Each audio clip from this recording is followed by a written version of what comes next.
Një tek mashtrimi në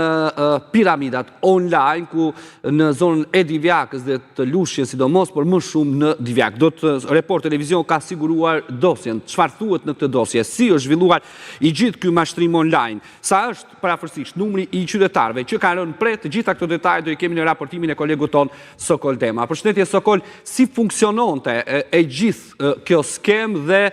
mendohet se është një numër i konsiderueshëm qytetarësh, jo vetëm qytetarë, le të themi, të thjesht në kuptimin jo vetëm fermer, por besoj dhe zyrtar të Bashkisë Divjakës kanë rënë pre e këtij mashtrimi online me shifra marramëndse? Po nërtil, në fakt është një skeme cila përveç se ka mashtruar me qindra qytetarë pra të Divjakës dhe të Lushnjës, ka edhe njerëz kryesisht zyrtar pra të pushtetit vendor atje, të cilët me sa duket kanë rënë në rrjetën e mashtrimit, duke mos kuptuar se kemi të bëjmë me një mashtrim tërësisht pra për vjedhjen dhe marrjen e parave të tyre. Ne kemi arritur që të sigurojmë në mënyrë të plotë pra materialin e një dosje voluminoze me të cilën ka çuar disa persona në pranga prokuroria e Thierit dhe policia atje, sigurisht në bashkëpunim me krimin e kibernetik të drejtorisë së përgjithshme të policisë së shtetit. Në fakt e gjithë baza, siç edhe kemi raportuar edhe më herët, por që më në detaje tashmë flitet edhe në dosje, ka qenë në një lokal në Labonta, pra në hyrje të qytetit të Lushnjës, aty ku fillimisht ka patur një lokalizim pra nga ana e agentëve të policisë, duket se aq të sigurt ishin pra për aktivitetin e tyre të paligjshëm dhe aq nuk kishin frikë sa e reklamonin edhe përmes pankartave pra në lokal. Policia pasi ka identifikuar lokalin në fjalë, ka kryer të gjitha përgatitjet dhe infiltrimin e agentëve të saj dhe më pas ka ndërhyrë për të komunikuar me kamarierët për të kuptuar se si funksionon të skema e më gjerë. Ta kemi parë është bërë me njërin prej personave që tashmë është arrestuar nga ana e policisë dhe bëhet fjalë pra për kamarierin e lokalit Emanuel Taulau, i cili në diskutim me agentin e policisë i ka treguar se si funksionon të skema, sa para duhet të futeshin në fillim dhe më pas investimet të cilat do të shkoheshin. Sa konkretisht, për shembull, çfarë thuhet në dosjen e aq sa ke mundur ti për shkak të të shfletosh pasi është me qindra faqe? Bëhet fjalë për një minimum që shkon nga 1.000 euro. Pra 1.000 euro është minimumi i fundit, por që shumat kanë shkuar sipas tij deri edhe në 5.000 euro. Gjithçka kryhej brenda një aplikacioni, pra në fillim në Telegram, janë kryer të gjitha procedurat edhe për hyrjen e agentit të policisë në këtë skem, janë dorëzuar parat në mënyrë dorazi që më pas përmes aplikacionit kanë përfunduar pra në platformën Xueza dhe sigurisht e kanë informuar në mënyrë të plotë me gjithçka ndodhte. Nga ana tjetër, policia përmes infiltrimit pra dhe regjistrimit me audio dhe me video të gjitha bisedave që kanë kryer pra me personin në fjalë, por edhe me kamarierin tjetër pra të lokalit, ata e kanë garantuar se në vazhdim pra mund të marrin të gjitha në një farë mënyre fitimet që do të sillte gjithë skema në fjalë, por që me sa duket gjithçka është mashtrim. Nga ana tjetër duket se ka patur edhe goditja që është kryer edhe kryesorit, pra siç mund ta themi në rastin konkret, Ereledio Shebeku, pra duket se ka qenë personi ky i cili ka kontrolluar në mënyrë të plotë të gjithë aktivitetin pra brenda territorit të vendit. Në mos gaboj, në javët e fundit skema e tyre përgjithsisht po denoncohej nga qytetarë të ndryshëm, por edhe nga deputeti Braçe. Ai në momentet kur agentët e policisë kanë filluar pra të infiltruar për të marrë më tepër informacion tek ai është ndjer pra i friksuar dhe nuk është se ka dhënë shumë detaje në lidhje me gjithçka çfarë ishte gatuar pra me organizatorin Sokol, agjentë e policisë të infiltruar e kanë të regjistruar, po si ka mundësi duke e patur të regjistruar, nuk është arrestuar por është shpallur kërkim? Janë praktika policore për të cilat pasi kryen pra stimulimet nga ana e policisë, duhet të kqyren në mënyrë të detajuar për të parë me detaje pra se ku janë në kuptimin e saj vepra penale dhe sigurisht ai mund të ketë përfituar pra në ditët në vijim për t'u larguar apo për t'u arratisur dhe në këtë formë pra për të shpëtuar operacionit të policisë. Megjithatë, në këtë prizën e rëndësishme për hetuesit, për prokurorinë dhe policinë është dokumentimi i veprës penale dhe ndalimi i i kësaj të fundit që qytetarët të tjerë të mos bien prej mashtrimeve. Në një formë apo në një tjetër, sot apo nesër, personat të cilët janë të përfshirë pra në një skem të tillë do të bien një ditë pra në prangat e policisë. Pra rëndësia kryesore është ndalimi i saj dhe pa diskutim dokumentimi në mënyrë të plotë i personave të cilët janë të përfshirë. Në Shqipëri ai mund të ketë qenë kryesori. Megjithatë, kjo është një skemë e cila është mjaft e zgjeruar dhe ai që edhe zoti Braçe ka përmendur shumë shpesh, Leo Smith dyshohet se është një shtetas britanik pra dhe ka të gjitha aktivitetin në atë zonë, por sigurisht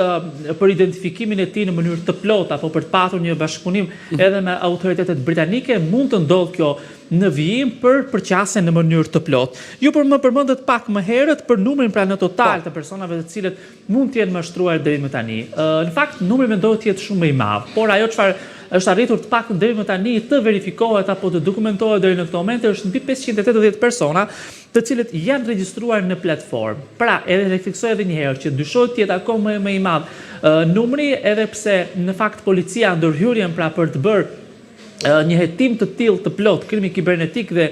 policia e Fierit atje kanë bërë vetëm pasi ka patur pra denoncime konkrete nga ana e disa qytetarëve. Përgjithsisht në fillimet e këtij hetimi apo të këtij procedimi penal, policia ka hasur shumë vështirësi pra për marrjen e dëshmive të ndryshme nga qytetarët, pasi një pjesë shumë e mirë e tyre të cilët kishin investuar akoma nuk flasin, se kemi të bëjmë edhe nuk flasin në fakt Sokol, këtu ke drejt sepse isha duke tentuar para se të bënim këtë lidhje, kam disa orë në fakt që po tentoj të flas me dikë që ka rënë prej mashtrimit, por nuk dëshiron sepse edhe me familjen ishte zënë, as familja nuk e dinte. Pra ka dhe persona për shembull që fëmia mund të ketë futur para në këto platforma, nuk e di familja. Bashkëshorti mund të ketë futur para, nuk e di bashkëshortja dhe gjëra të tilla që është e vështirë pra që ata të flasin. Në fakt, është shumë e vështirë përveç kësaj, duket se mënyra pra se si ata u kanë prezantuar këtë platformë, duket se i kanë bindur në mënyrë të plotë se gjithçka do të shkonte siç është parashikuar. Në dosje është e saktësuar që në momentin që bëhet pra investimi prej minimalisht $1.000, por edhe më tepër që shkojnë në shuma deri në $5.000, në çdo ditë ata merrnin në një grup në WhatsApp, siç kemi përmendur në Telegram që kemi përmendur më herët, pra ky Smithi britanik u dërgonte në dyerare të ndryshme, një në drekë dhe një pasdite për të bërë disa faqeve like. Dhe me sa duket shuma e tyre pra që kishin investuar do të rritej me 1% pra në ditë. Çfarë parashikohet pak a shumë tek rreth 100 ditë të kishin dyfishin shumës që ata. Kjo është e vetmja platforma apo ka pasur dhe platforma tjera, për shembull online ku depozitoheshin para? Në fakt dyshohet se nuk kemi të bëjmë me platformën e vetme. Të paktën nga ajo çfarë hetuesit po mundohen të gjurmojnë deri në këtë moment është edhe për një tjetër platformë e cila ka qenë aktive, por që me sa duket është bllokuar edhe ajo. Ka dyshimet e tjera për një tjetër platformë të tretë e cila të jetë hapur në ditët e fundit dhe që mund të kalonte aksesi direkt pra tek ajo platformë për të shmangur gjithë të rrëmujet mediatike apo zhurmën që u krijua pra nga denoncimet e zotit Braça apo denoncimet e tjera publike pra të personave të cilët kanë mbetur pra të mashtruar në këtë platformë. Dyshimet janë se pas gjithë këtyre platformave të fshihen të njëjtët njerëz, por ky do një hetim më të plotë për identifikimin e tyre nga ana jo vetëm e policisë së Fierit, e cila ka kryer gjithçka pra në terren për të dokumentuar veprën penale, por sidomos të krimit kibernetik, i cili përmes agjentëve të tij të IT-s mund të depërtojë pra për të zbuluar gjithë personat që janë pas. Gjithsesi, nga ajo çfarë burimet pranë kibernetikës bëjnë me dije është se nëse shqiptarët pra që janë arrestuar dyshohet se mund të kenë patur një rol deri diku brenda territorit të vendit, ata kokat kryesore dyshohet se janë jashtë shtetit, pra përgjithsisht shtetas të huaj si Smithi që përmendet pra edhe në dosje, apo sidomos IT apo ekspert IT të cilët kanë krijuar pra nga e para këto platforma mashtrimi të cilat po parafërsisht nëse ke arritur deri aty, sepse thash që dosja që ju keni siguruar është voluminoze, sa mund të jetë shifra e atyre të cilët janë mashtruar? Pra bëhet fjalë me deri në miliona euro apo? Kam përshtypjen që nuk ka një shifër konkrete policia të paktën deri tani. Ka qytetarë të cilët kanë investuar nga 1.000 euro si fillim, por të tjerë kanë besuar aq shumë sa investimin e kanë kryer me shuma maksimale, pra deri në 5.000 euro. Kjo është një logjik matematike, por sigurisht për aq kohë sa policia nuk ka në dorë numrin e plot pra të personave, duke pasur parasysh se deri më tani ka një numër shumë të vogël pra qytetarësh që kanë kryer denoncimet në polici dhe për shkak të këtyre denoncimeve pra është kryer edhe hetimi që është bërë deri më tani. Pa diskutim që hetimi vijon dhe deri tek marrja të gjithë serverave, gjetja të gjithë materialeve që do t'i japë në duar pra policisë një database të plot pra të emrave apo të numrit të plot, ndoshta do duhen disa muaj deri në kopësitjen e plot të këtij materiali. Gjithsesi, personat pra që janë bërë pjesë e këtyre skemave dhe që praktikisht kanë qenë viktima u ishte premtuar se fitimet do të merreshin, gjithçka do të kalonte përmes bankave të nivelit të dytë, por një gjë e tillë nuk ka ndodhur edhe për shkak se nuk janë plotësuar pra ditët në mënyrë konkrete, pasi sipas tyre fitimi do të tërhiqej çdo 45 ditë. Faleminderit Sokoldema për gjitha këto informacionin, ndërkohë që dosjen e plot për gjithë shikuesit tanë e gjeni në shqiptaria.com me detaje dosjen e plot që Report Televizion dhe shqiptaria.com ka siguruar mbi piramidat online ku qytetarët kanë rënë pre e mashtrimit dhe me detaje do të keni gjatë ditës sotme, pra pjesë nga dosja e plot që Report Televizion dhe shqiptaria.com ka siguruar nga piramidat online në Divjak dhe në Lushnjë. Ftoj gjithë qytetarët në fakt që të lexojnë për të kuptuar që mos të bien më pre e mashtrimeve, jo vetëm të zonës Divjakës, Lushnjës, por edhe qytetarët e qyteteve të tjera. Mirë, ndryshojmë temën e informacioneve